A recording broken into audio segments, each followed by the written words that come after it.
के साथ मथुरा में बहुजन समाज पार्टी ने लोकसभा चुनाव 2024 के अपने उम्मीदवार प्रत्याशी के रूप में कमलकांत उपमन्यु को किया घोषित।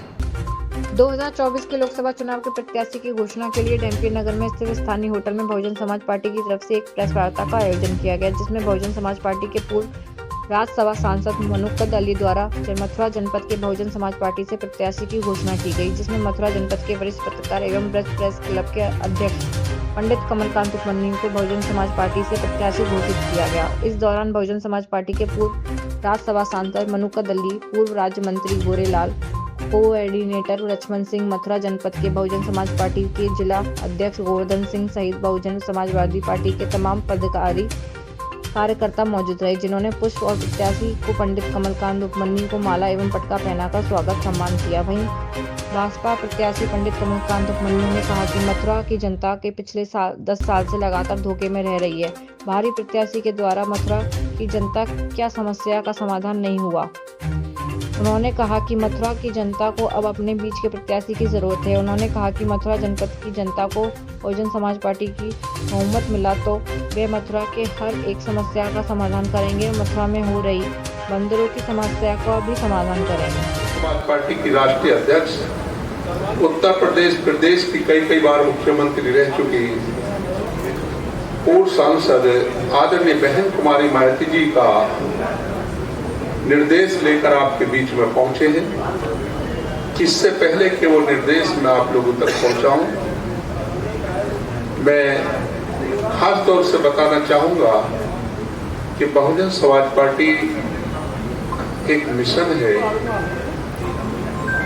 और ये मिशन इस देश में रहने वाले हर समाज को साथ लेकर चलता है।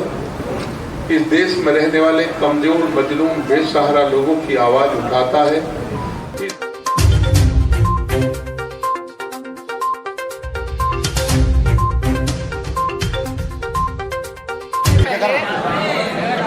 ठाकुर जी की नगरी से ठाकुर जी का बहुत बहुत शुक्रिया और माननीय पूर्व मुख्यमंत्री और हमारी पार्टी की राष्ट्रीय अध्यक्ष सुश्री बहन मायावती जी का लाख लाख शुक्रिया। उन्होंने 25 साल पहले मुझे टिकट दी थी। सबसे पहले मैं यहाँ मथुरा से चुनाव लड़ा था 99 में, और उस समय मैं कुछ ही 1000 वोटों से हारा था, लाखों से नहीं हारा था, ठीक है। और अब दोबारा से मुझे बहन जी के संदेश पे माननीय कोऑर्डिनेटर श्री मुनकाद अली साहब और पूर्व राज्य मंत्री SC/ST आयोग के अध्यक्ष और आगरा मंडल के कोऑर्डिनेटर गोरेलाल जी और यहाँ के पदाधिकारी पूरी कमेटी मुझे घर से बुला करके ले गई और उन्होंने बहन जी से मिलवाया। बहन जी ने मुझे आशीर्वाद दिया। आज मुझे इनाम की घोषणा यहाँ पूर्व राज्यसभा सांसद मुनकाद अली साहब जो पार्टी के महासचिव हैं और पूर्व राज्य मंत्री गोरेलाल जाटव जी जो आगरा मंडल के अध्यक्ष और पूरे पदाधिकारी हमारे लक्ष्मण सिंह जी बहन जी के बहुत और कोऑर्डिनेटर। जिन मुद्दों के साथ चुनाव मैदान में जाएंगे, क्या उम्मीद लगती है आपको? सबको देखा बार बार, अब के देखो अपने ब्रजवासी, मैं ब्रजवासी हूँ, बाहरी नहीं हूँ। यहाँ बाहरी का मुद्दा बहुत है, बाहर से के लोग आ रहे हैं, चले जा रहे हैं, ब्रजवासियों को के साथ वायदा खिलाफी करते हैं, चुनाव में सब कुछ कहते हैं, पीछे कुछ करते नहीं है। और आप ये देखें ये कौन सा गणित पढ़ के आए हैं। मैं माननीय प्रख्यात सिने अभिनेत्री है, हमारी सांसद है माननीय हेमा मालिनी जी, और देश नहीं विदेश में उनका नाम है। मैं उनके बालगी बराबर आर्थिक स्थिति में हैसियत नहीं रखता हूँ, सामान्य परिवार का बच्चा हूँ, लेकिन लोकतंत्र महापर्व है। इसमें आजकल रानी के पेट से और महल के गेट से राजा पैदा नहीं होता है। इसमें गरीब माँ के पेट से और मतपेटी से राजा जनता निकालती है कि ये बनेगा। तो ब्रजवासियों ने 10 साल से उनको देख रहे हैं और 10 साल से उन्होंने क्या किया, यमुना का जो समस्या थी, पहली बार उन्होंने कहा कि मैं यमुना शुद्ध कराऊंगी। दूसरा उन्होंने बंदरों की यातायात व्यवस्था है, यहाँ की प्रमुख समस्याओं का हर एक के निराकरण की आप लोगों से कही थी। मैंने आप लोगों के उनके देखे थे। दोबारा फिर आपने पूछा, फिर बोले आपके रहेगा। जब विरोध हुआ तो उन्होंने मंच से माननीय मुख्यमंत्री योगी आदित्यनाथ जी यहाँ BN पोद्दार के ग्राउंड में उनकी सभा में आए थे, आखिरी सभा थी। उसमें मंच से उन्होंने कहा कि इस बार कृपा कर दो, इस बार ही हूँ मैं, अगली बार चुनाव नहीं लड़ूंगी। और ब्रजवासियों ने फिर भोलेपन से उनको जिता दिया और अब तीसरी बार वो फिर प्रत्याशी बन के आ गई हैं। अभी उनसे पत्रकारों ने, मैं इंटरव्यू आपका देख रहा था, उनसे पूछा 14 बोले आपने यमुना शुद्ध कराई, बोले 14 नालों में से मैंने 20 नाले बंद करा दिए हैं। ये कौन सा पढ़ा, हमने तो कहीं पढ़ा नहीं है, वो कौन सी पढ़ाई गणित की पढ़ के आई है। तो लिहाजा अगर उन्होंने करा दिया है और शुद्ध हो गए, नाले बंद हो गए, यमुना आचमन है, तो मैं उनके चरणों में प्रार्थना करता हूँ। बहुत बड़ी हमारी बहन या बुआ ही होंगी रिश्ते में, सामाजिक रिश्ते में, मैं उनसे निवेदन करता हूँ, आइए विश्राम घाट, आप भी प्रत्याशी हो, मैं भी प्रत्याशी, ब्रजवासियों के शरण में मैं भी हूँ और आप भी तिवारा के लिए हैं। अगर यमुना शुद्ध हो गई है, एक लोटा जल आप आचमन लो और एक लोटा मैं पीऊँ, पी के दिखा दो। आप आरो के कैंट का प्रचार क्यों करिए? गरीब परिवार का बेटा आरो के कैंट का पानी कैसे पी सकता है? तो आप भी यमुना जल पियो, मैं भी यमुना जल पीऊंगा, तो पी के दिखा दें। ब्रजवासियों से सबसे अगर नहीं हुई है तो आप बार बार छलावा क्यों? आपने माननीय सांसद महोदय ने केवल 10 साल में 2 काम गोद लिए थे। पहला, राधा रानी जी का, हमारी धार्मिक नगरी है, राधा रानी जी का पैतृक गांव जो रावल बताते हैं, वहाँ पे उन्होंने गोद लिया। आप देख लीजिए रावल में कीचड़ में आदमी चल रहे हैं, वहाँ क्या विकास हुआ है? एक काम जो गोद लिया उन्होंने, घोषणा की, उसे पूरा नहीं कर पाई।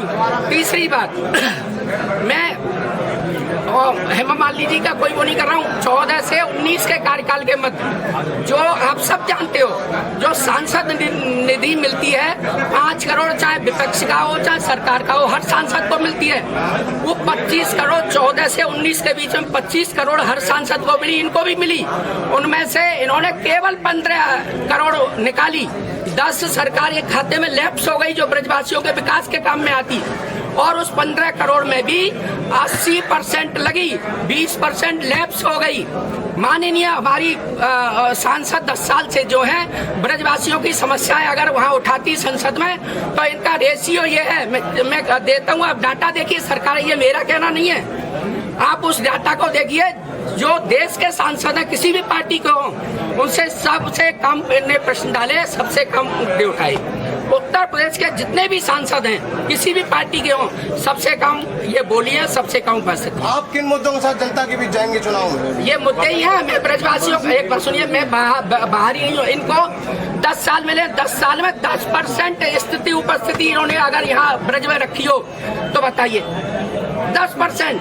आप सांसदों को, आप सांसद हैं हमारी, छोटे कार्यकर्ता के किसी भी सुख दुख में आई हो तो बताओ, किसी भी भाजपा पदाधिकारी के जिला पदाधिकारी के यहाँ आई हो तो बताओ।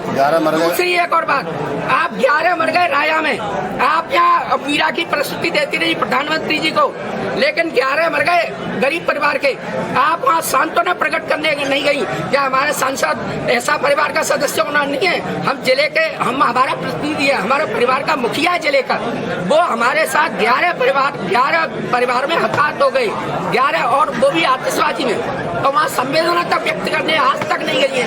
तो ऐसी हमारी सांसद महोदय हैं, इन पर समय नहीं है, मैं एलिगेशन नहीं लगा रहा हूँ, प्रख्यात है, ये राज्यसभा में भी जा सकती हैं, लेकिन ब्रजवासियों ने आपको 10 साल देखा है। और एक बार अपने बच्चे को देखो, इस ब्रजवासी बच्चे को देखो, सामान्य परिवार को देखो, बाहरी को मत देखो। मेरा यही है, बाहरी मुद्दा ये हावी है, यहाँ जब भी आते हैं बाहरी प्रत्याशी जीत के चले जाते हैं। मेरी आपसे यमुना को लेकर क्या एजेंडा है आपका? यमुना को लेकर के सुनिए, यमुना आंदोलन जब हुआ है, आप सब गवाह हो, वो रमेश बाबा ने जो आंदोलन चलाया उसमें मैं राष्ट्रीय संयोजक बनाया था, और कदम से कदम मिलाकर के यहाँ से वोटर तक में रहा था उसमें। वो आज भी, आप पहले ये कहते थे, यही बीजेपी वाले संग रहते थे, इनका मुद्दा होता था कि हमारी सरकार नहीं है, वहाँ नहीं है, यहाँ नहीं है, इसलिए हत्तीकुंड से पानी लाएंगे। अब हर राज्य में इनकी सरकार है, केंद्र में इनकी सरकार है, चाहते तो उसको यमुना को शुद्ध जल ला सकते थे। मैं कल भी यमुना को शुद्ध करने के आंदोलन में साथ था, आज भी हूँ, और मैं प्रतिदिन जाता हूँ यमुना जी का आचमन लेने। मेरी माँ है, वो इस भगवान श्री कृष्ण की पटरानी बोलते हैं। 2014 में मोदी, मुझे बड़ा दुख है, हमारे घर में हमारी माँ बीमार हो और हम उनका सेवा नहीं कर पा रहे। बंदरों को लेके क्या कहेंगे? बंदरों से बहुत बड़ी मुक्ति ये ना, इनको ने ये सारी सीटों पे बैठे हुए हैं और सारी सरकारों में बैठे हुए हैं। इन पे मेरी योजना ये है, अगर मैं आप लोगों ने ब्रजवासियों ने मुझे आशीर्वाद दिया, यमुना का मुद्दा मेरा पहला होगा। यमुना के लिए एक सफारी खाली जगह में दूर लेकर के इनकी व्यवस्था कराएंगे और यातायात की व्यवस्था, जो आए दिन आदमी शादी लिस्ट बनती है मेरे यहाँ, 11 जगह जाना है, 2 जगह जा पाता हूँ। ट्रैफिक में इतना जाम होता है, 2 घंटे लगते हैं एक शादी में जाने के लिए, सड़क पे 1 किलोमीटर में। इसलिए यातायात व्यवस्था ऐसी सुचारू हो, या मैरिज होम ऐसे जगह एक उस पर अलग विकास प्राधिकरण नगर निगम ले जाए जहाँ शादियाँ हों और वह उनकी व्यवस्था चारों तरफ से ऐसी हो जो ट्रैफिक जाम न हो। ये व्यवस्थाएं होनी चाहिए।